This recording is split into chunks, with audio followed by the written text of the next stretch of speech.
sécuriser l'approvisionnement normal en carburant. Madame, Monsieur, bonsoir, bienvenue dans ce journal. Ouvrons ce journal par cette information. En bref, ce vendredi 25 juillet s'ouvre le procès de l'ancien président de la République, Joseph Kabila, devant la haute cour militaire. Il est poursuivi pour trahison, insurrection, crime de guerre et crime contre l'humanité en lien avec un présumé soutien à la rébellion.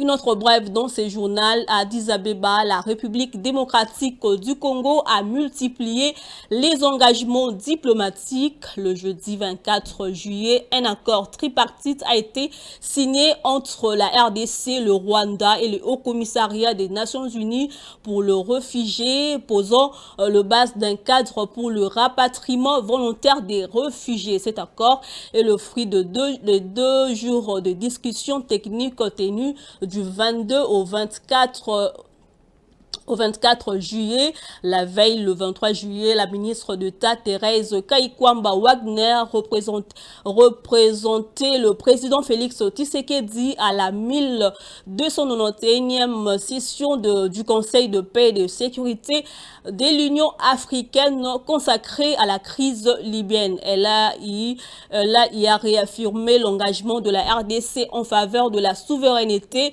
et de l'unité de la Libye, saluant la signature de la charte des réconciliations nationales et appelant à la fin des ingérences militaires ainsi qu'au respect de l'embargo sur les armes.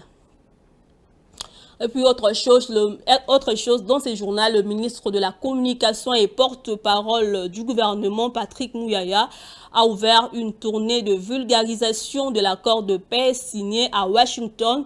La tournée a débuté à l'université de Kinshasa où une conférence débat a permis un échange pédagogique entre le ministre Muyaya et les étudiants. Objectif, amener l'élite de demain à s'approprier le narratif congolais en vue de la construction de la paix. Patrick Ilunga.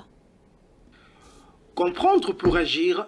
L'appropriation du narratif congolais pour la jeunesse, pour la construction d'une paix durable, c'est le thème de la conférence débat au cours de laquelle le porte-parole du gouvernement s'est entretenu avec les étudiants de l'université de Kinshasa. C'est une rencontre purement pédagogique qui a permis au ministre de la Communication Patrick Muyaya de procéder à un rappel historique du conflit parti du Rwanda en 1994. Le ministre de la Communication a rappelé à juste titre les enjeux du conflit, à savoir l'expansion territoriale, le repeuplement, le contrôle et le pillage des ressources, l'extension de la sphère d'influence et la survie économique du Rwanda. À l'issue des échanges, le ministre repart de l'université de Kinshasa avec une satisfaction. Je repars plutôt réconforté d'avoir gagné des alliés pour la cause de la construction de la paix en RDC. Il était donc important pour nous de venir, d'expliquer la genèse du conflit, les parcours qu'on a fait, les différentes prises de position du président de la République qui nous ont permis d'atteindre ces niveaux où on entrevoit le retour de la paix.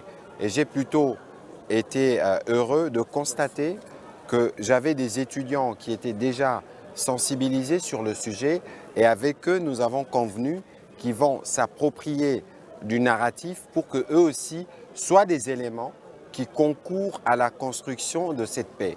Après cette sensibilisation ponctuée d'une chronologie de la crise, résumée et projetée à l'intention des étudiants, l'université de Kinshasa prend un engagement dans l'effort de la construction de la paix. L'université de Kinshasa, qu'elle a été choisie en premier, cela nous réconforte dans notre rôle de filles aînées de l'enseignement supérieur et universitaire. Vous avez vous-même suivi la ferveur avec laquelle l'auditoire a suivi le ministre. Certes, il a un verbe facile et agréable, mais ce qui est vrai aussi, c'est qu'il n'a pas prêché dans le désert. L'UNIKIN prend la ferme résolution de prendre le leadership dans la lutte de la jeunesse pour conquérir et acquérir une paix durable dans notre pays. La tournée devrait se poursuivre dans plusieurs autres institutions de formation de la jeunesse. Désormais, dans la construction de la paix, chacun devra jouer sa partition. Alors qu'il était annoncé en exil à l'étranger ou hospitalisé selon d'autres versions. Jacques Kiaboula, le gouverneur suspendu du Haut-Katanga, a refait surface ce mercredi à Lubumbashi, sourire aux lèvres, vêtu d'une chemise à l'effigie du président Félix Tshisekedi. L'homme est apparu devant sa résidence, acclamé par ses partisans. Une réapparition aussi soudaine que symbolique, survenant après plusieurs jours d'intenses spéculations et des tensions politiques dans Momat. Cette scène inédite intervient au lendemain d'une interview accordée à TV5 Monde par le vice-premier ministre de l'Intérieur, Jacquemain Chabani. Le ministre y évoquait à demi-mot une enquête ouverte contre le gouverneur. Le gouverneur Kiaboula, nous sommes encore en train de rechercher à le positionner et nous espérons que toutes ces rumeurs et tout ce qui se raconte sur sa personne ne soit pas la réalité. Peu avant, une note de la Direction générale des migrations, DGM, le présentait comme activement recherché. Mais que s'est-il réellement passé? Tout est allé très vite. Lors d'un meeting à Likasi, Kiaboula prend la parole et désigne le Rwanda comme agresseur de la RDC. C'est que tout le monde au Congo dit et dans certains pays. Il évoque également Joseph Kabila et Corneille Nangaa, qualifiés de frères, dans un discours jugé provocateur par certains membres radicaux de l'UDPS, parti au pouvoir. Dans la foulée, Kiaboula est convoqué à Kinshasa. Son entourage évoque alors des problèmes de santé. Le VPM de l'Intérieur réagit immédiatement en nommant son vice-gouverneur pour assurer l'intérim. Très vite, les réseaux sociaux s'enflamment. Le gouverneur est qualifié de fugitif. La situation prend une autre tournure lorsqu'Augustin Kabouya, secrétaire général de l'UDPS, est sommé de s'expliquer devant la base du parti. En effet, un journaliste l'accuse d'avoir orchestré la fuite du gouverneur. Kabouya nie toute implication directe sans toutefois démentir l'existence d'une fuite. Puis, un communiqué officiel de la DGM vient renforcer l'idée d'une cavale. Kiaboula est désormais recherché. Et voilà que l'homme réapparaît comme si de rien n'était. Pour plusieurs analystes, cette affaire qui ressemble à une mise en scène n'est pas anodine. L'apparition du gouverneur suspendu, arborant fièrement l'effigie du chef de l'État, serait un message clair. Kiaboula aurait donné des gages de loyauté et obtenu en retour la garantie d'une certaine protection.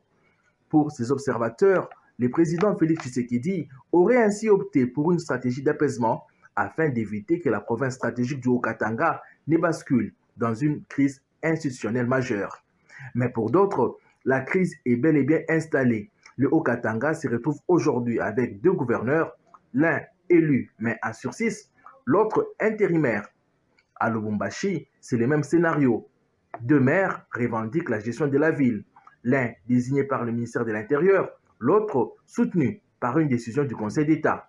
Dans un climat politique déjà tendu, ces feuilletons institutionnels pourraient bien annoncer de nouveaux épisodes et peut-être, à terme, un véritable bras de fer entre les institutions locales et le pouvoir central. Et puis, la première ministre Judith Suminwa a accordé une audience à une délégation du Standard Bank Group conduite par Lungisa Fuzile. Cette institution bancaire bien implantée en République démocratique du Congo a exprimé sa volonté d'apporter son appui financier au gouvernement central pour l'exécution de projets intégrateurs à impact visible pour le développement économique du pays. On écoute Lungisa Fuzile, chef de cette délégation dont les propos ont été sélectionnés par Don Momat.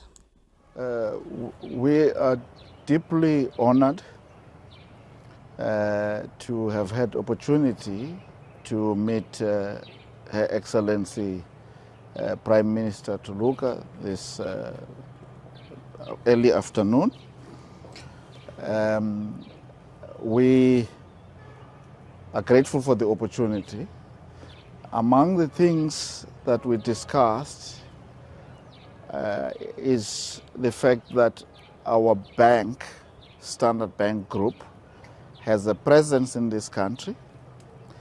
It is very keen to partner M. Lingissa a conduit cette délégation du groupe Standard Bank parce que nous sommes présents en RDC. Standard Bank est présent en RDC depuis plusieurs années et il était important pour nous de pouvoir rencontrer la Première ministre qui nous a fait l'honneur de nous recevoir cet après-midi pour lui dire à quel point nous sommes engagés à accompagner la RDC dans son développement parce qu'il est important que ce pays joue son rôle et sa place, une place significative dans le monde, en Afrique et dans le monde, en développant, en accompagnant la République démocratique du Congo dans le développement de ses infrastructures, que ce soit le corridor de l'Obito ou les autres voies de télécommunications, les routes ou autres réseaux de communication.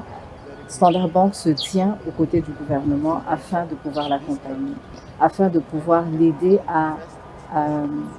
à remplir ce potentiel-là, à transformer ce potentiel-là pour que ce soit vraiment, que ça ait un impact significatif sur la RDC, mais également sur l'Afrique et sur le monde. Je voudrais préciser que la Première ministre nous a fait voir que, en dehors de la partie qui est affectée par cette agression que la RDC subit, le pays vit en paix. C'est la raison pour laquelle nous sommes ici. Maintenant, pour répondre à votre question, Standard Bank a participé récemment à une opération de financement, une syndication entre certaines banques commerciales qui ont bien voulu participer à cette syndication pour accompagner financièrement l'État dans un projet que l'État avait. Cela étant dit, nous avons apprécié le fait que Madame la Première ministre nous a montré avec beaucoup de clarté le plan que son gouvernement a pour le développement de ce pays. Et nous sommes là, disposés à pouvoir accompagner le gouvernement de la République démocratique du Congo avec les ressources que nous avons.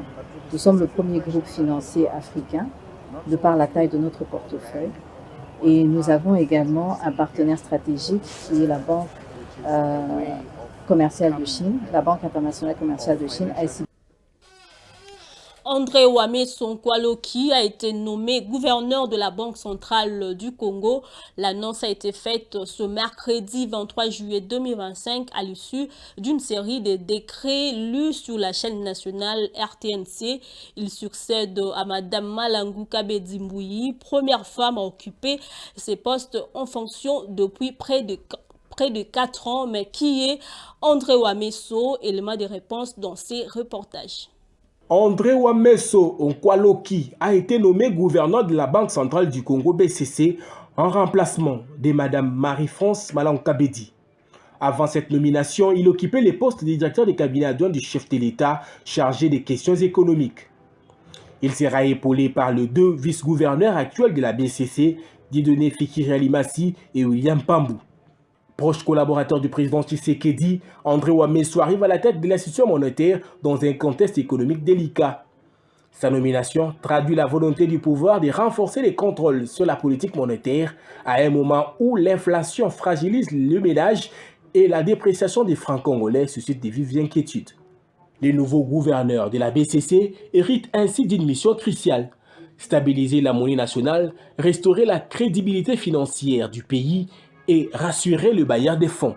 Une tâche de taille dans une économie fortement dollarisée et dépendante des cours des matières premières où chaque décision peut impacter durablement les ambitions de stabilité et de relance portées par le gouvernement congolais. Titulaire d'un diplôme en ingénierie commerciale et gestion financière de l'Université catholique de Louvain en Belgique, André Ouame a fait ses armes dans les secteurs bancaires. Il a travaillé au sein des groupes Dexia et Fortis en Belgique avant de rejoindre la Robank en République démocratique du Congo où il a dirigé le département de gestion des risques.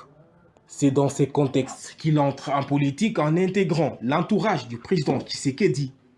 Il est d'abord nommé ambassadeur itinérant du chef de l'État chargé des missions économiques et diplomatiques, notamment auprès de la diaspora congolaise et des bailleurs internationaux. Le 14 avril 2021, il est désigné directeur des cabinets adjoints du président Tshisekedi en charge des questions économiques et financières. À ces postes, Il joue un rôle clé dans les négociations avec les Fonds monétaires internationaux dans le cadre du programme des réformes économiques. Il siège également au conseil d'administration de la Banque centrale du Congo. André Wameso a participé aux travaux de révision des contrats miniers et à l'élaboration des politiques de transparence dans la gouvernance des ressources naturelles. En 2023 et 2024, il représente la RDC dans plusieurs forums économiques internationaux, notamment lors de la Cobalt Institute Conference, contribuant aux orientations stratégiques en matière de stabilité macroéconomique et de la relance des productions nationales. Élu député national lors des dernières législatives, il a choisi de ne pas siéger à l'Assemblée nationale afin de conserver ses fonctions au sein du cabinet du président de la République jusqu'à sa récente nomination à la tête de la Banque centrale du Congo.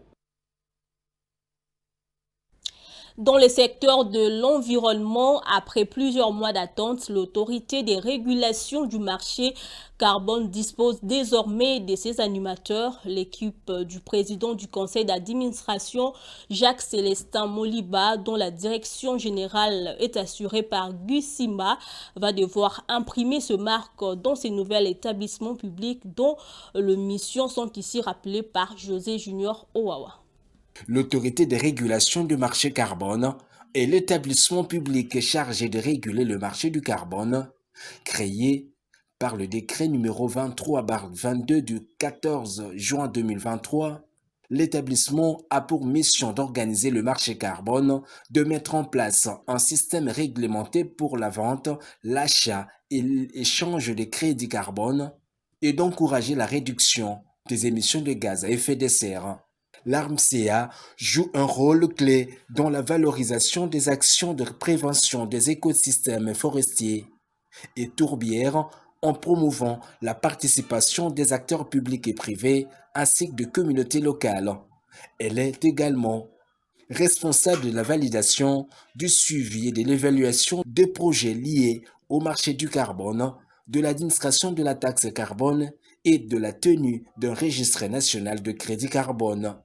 La nomination de Jacques Célestin Moliba comme président du conseil d'administration, de Gintimba comme directeur général et de Fifi Likunde comme directeur général adjoint permet désormais à l'État d'accéder à ces marchés jusqu'à présent détenus par les secteurs privés. Dans ces journaux, environ 20 ans après l'élection de bourgmestre et maire de ville vont être organisées en 2025. L'annonce a été faite par la Commission électorale nationale indépendante via un communiqué pour le bourgmestre adjoint ainsi que les conseillers urbains et leurs adjoints. Le scrutin sont prévus le 9 octobre 2025.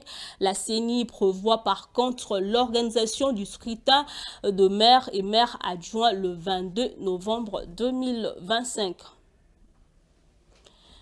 Et puis, arrêtez de tuer vos frères et facilitez la libre circulation aux taximens moto et leurs clients.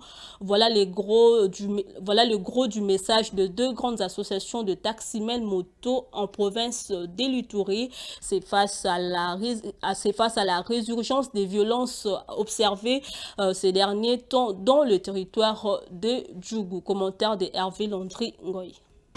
Les territoires de Djougou à Noturi fait de nouveau face à une recrudescence des violences armées. Souvent pris pour cible par les groupes rebelles, les chauffeurs des taxis-motos haussent les tons. Ils dénoncent les exactions des milices locales et appellent à la fin des hostilités qui paralysent la circulation dans plusieurs zones. À travers leur structure syndicale, ces conducteurs réclament les rétablissements de la sécurité. Ils exhortent les groupes armés à mettre un terme à ce qu'ils qualifient de mésaventures qui empêchent non seulement leur travail quotidien, mais compromet aussi la sécurité de leurs clients. Vita iko kitu kizuri. Toujours qui vita inaleta shida na population. La guerre n'est pas une bonne chose. Elle apporte toujours le malheur sur la population. Quand les rebelles se battent, ce sont les habitants qui en pâtissent. Malheureusement, que ce soit les gouvernements et les rebelles avons besoin de cette population. C'est très important de respecter la population et surtout la protéger. Iko bora kuheshimu la population na kuba protéger.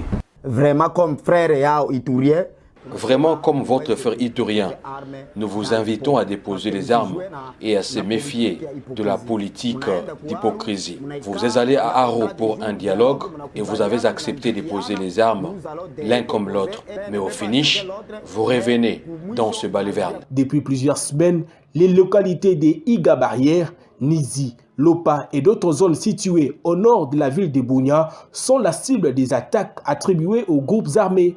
Ces violences concentrées dans les territoires des Dougou provoquent de nouveaux déplacements massifs des populations fuyant l'insécurité. Face à cette escalade, les voix s'élèvent. De nombreuses opinions appellent le gouverneur de province et commandant des opérations militaires à Nitouri, le lieutenant-général Luboya Nkashamadjoni, à passer à une offensive, objectif neutraliser les groupes armés et restaurer durablement la paix dans cette région meurtrie. Revenons à Kinshasa, à Mongafula, le quartier de Matadi-Kibala et Matadi-Mayo font face à une crise environnementale sans précédent. L'érosion des sols à la suite de récentes pluies diluviennes qui se sont abattues sur Kinshasa. Les infrastructures s'effondrent dans cette partie de la capitale, isolant les habitants et mettant de nombreuses vies en danger. La situation exige une intervention urgente des autorités afin de protéger la population et de restaurer l'intégrité de l'environnement. Gigi Nende. Depuis les récentes pluies qui se sont abattues sur la ville de Kinshasa, l'érosion menace plusieurs quartiers de la commune de Mongafula, en particulier ceux de Matadi-Kibala et Matadi-Mayo.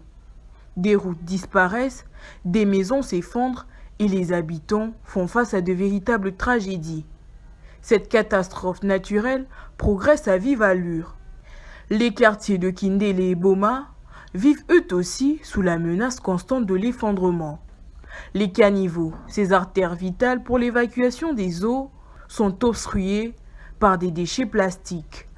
Les eaux de ruissellement, privées des voies d'écoulement, creusent des sillons dans des sols déjà fragilisés par la déforestation et le bétonnage anarchique. À Matadi-Mayo, les maisons, souvent construites à moindre coût et sans fondation adéquate, n'offrent aucune résistance face à la terre qui se dérobe sous elles. Les conséquences dépassent largement les seuls dégâts matériels. Cette érosion hydrique inflige des blessures profondes au tissu social. Familles séparées, activités économiques paralysées, enfants déscolarisés. Les ravins qui se forment à Kinshasa deviennent de véritables frontières infranchissables au cœur même des quartiers, créant ainsi un risque permanent d'effondrement. Face à cette situation critique, la population appelle à une intervention urgente des autorités afin de protéger les vies humaines et de préserver l'intégrité de l'environnement. Et en sport, les Léopards basket de la République démocratique du Congo sont arrivés à Luanda, en Angola, pour poursuivre leur préparation en vue de l'Afro-Basket démarrant du 12 jusqu'au 24 août 2025. Une première partie de la délégation composée de 9 joueurs s'entraîne sur place. Blaise Kuzola. Arrivés depuis mardi dernier en Angola, les Léopards seniors messieurs de basketball sont entrés dans leur deuxième phase de préparation pour l'afro-basket masculin prévu du 12 au 24 août prochain avec du rythme et de l'intensité. À Luanda avec un groupe restreint de 9 joueurs en attendant les autres joueurs qui évoluent à l'étranger et ceux qui restent à Kinshasa, Michel Perrin, le sélectionneur du Léopard lors d'une séance d'entraînement, a rappelé à ses joueurs l'importance cruciale de cette étape et combien l'équipe doit être prête à se battre. Notons par ailleurs que les arrivées d'Isaac Mouchila qui évolue à Cordoba en Espagne et de Mervedi Miteo qui joue avec Grande Canaria toujours en Espagne vont compléter le groupe. En attendant leur passeport, les 2 joueurs se trouvent à Kinshasa. Il reste 4 joueurs à compléter au dire du staff technique. On parle de la possible arrivée de John Jordan, meneur de jeu américain qui joue avec le FUS de Rabat au Maroc, qui aurait reçu la nationalité congolaise.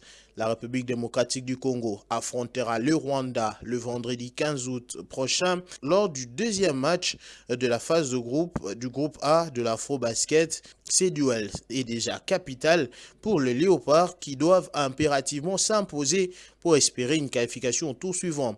Avant cette affiche, la RDC fera son entrée en lice face au Cap-Vert le mercredi 13 août. La dernière sortie des Léopards dans cette phase de groupe aura lieu le dimanche du 7 août à 18 h contre la Côte d'Ivoire, une autre nation habituée des joutes continentales. Pour rappel, cette 30e édition de l'Afro-Basket se jouera dans le ville angolaise de Luanda, Benguela et Namib, sous l'égide de la FIBA Afrique. Madame, Messieurs, l'actualité c'est aussi en dehors de la République démocratique du Congo.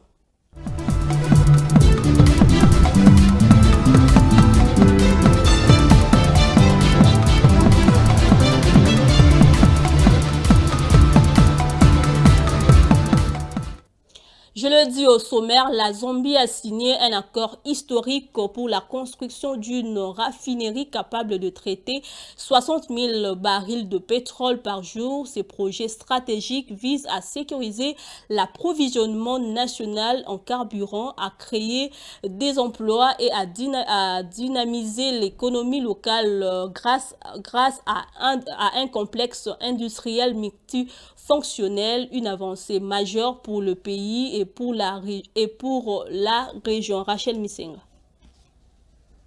La Zambie fait un pas décisif vers son indépendance énergétique.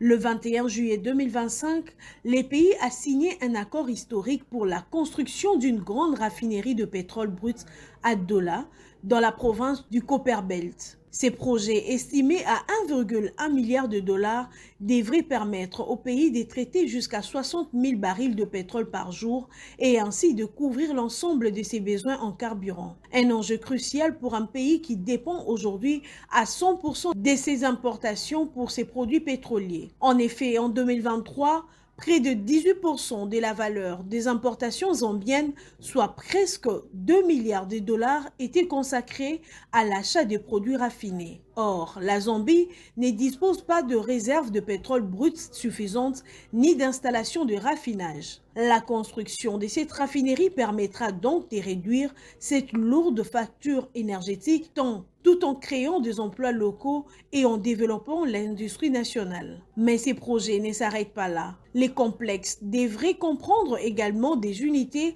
pour l'embouteillage du gaz de pétrole liquéfié, la production des bitumes, les mélanges des lubrifiants, ainsi qu'une centrale électrique d'une capacité de 130 MW.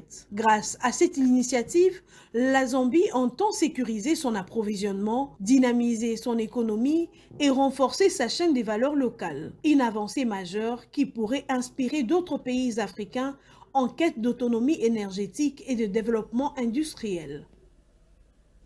Le Burkina Faso abritera du 25 au 30 novembre 2025 la 14e édition du Forum international de femmes entreprenantes et dynamiques. Cette rencontre est un événement majeur pour les femmes entrepreneurs. Le FIE sert en effet de plateforme d'échange d'expériences et de haut lieu d'affaires. Rachel Misenga. Le Burkina Faso abritera du 25 au 30 novembre 2025 la 14e édition du Forum international de femmes entrepreneurs et dynamiques. Cette rencontre est un événement majeur pour les femmes entrepreneurs. Le Forum international de femmes entreprenantes et dynamiques sert en effet de plateforme d'échange d'expériences et de haut lieu d'affaires. Le Forum international de femmes entrepreneurs et dynamiques, ce sont de capitaines d'industrie, de chefs d'entreprise, des industriels qui ont compris très tôt la nécessité de se mettre ensemble. Chaque année, une réunion se tient dans un pays à la demande du gouvernement pour apporter à leur humble niveau des solutions concrètes aux problématiques actuelles, a dit Jelika Yelo, présidente et fondatrice de la PFED en Côte d'Ivoire. Le Forum international de femmes entreprenantes et dynamiques est un événement important pour l'autonomisation de femmes, à la promotion de l'entrepreneuriat féminin à l'heure où les femmes entrepreneurs jouent un rôle clé dans le développement économique et social du continent. Selon la Banque mondiale, les entreprises dirigées par des femmes contribuent à hauteur de 30% au PIB de pays en développement. Et comme la femme représente un maillon important de la chaîne des valeurs de l'industrialisation, il faut en sorte qu'elle prenne conscience de la préciosité de ce qu'elle fait tout le jour dans le monde rural. Le Forum international de femmes entreprenantes et dynamiques, représenté dans 30 pays d'Afrique et comptant plus de 32 000 membres, devrait mobiliser à Ouagadougou de centaines d'investisseurs. Ce journal est terminé. Je vous rappelle les différents titres. Vous avez suivi dans ce journal, le gouverneur du Haut-Katanga, Jacques Kaboula, a refait surface ce mercredi à Lubumbashi alors qu'il était annoncé en exil à l'étranger. Vous avez suivi également le quartier Matadi-Kibala et Matadi-Mayo font face à une crise environnementale sans précédent, l'érosion des sols suite aux récentes pluies diluviennes. Et puis en international, vous avez suivi, la Zambie a signé un accord historique pour la construction d'une raffinerie capable de traiter 60 000 barils de pétrole par jour, un projet qui vise à sécuriser l'approvisionnement normal en carburant. Voilà, c'est tout pour ce soir, madame, messieurs. Merci à vous de l'avoir suivi. Au revoir.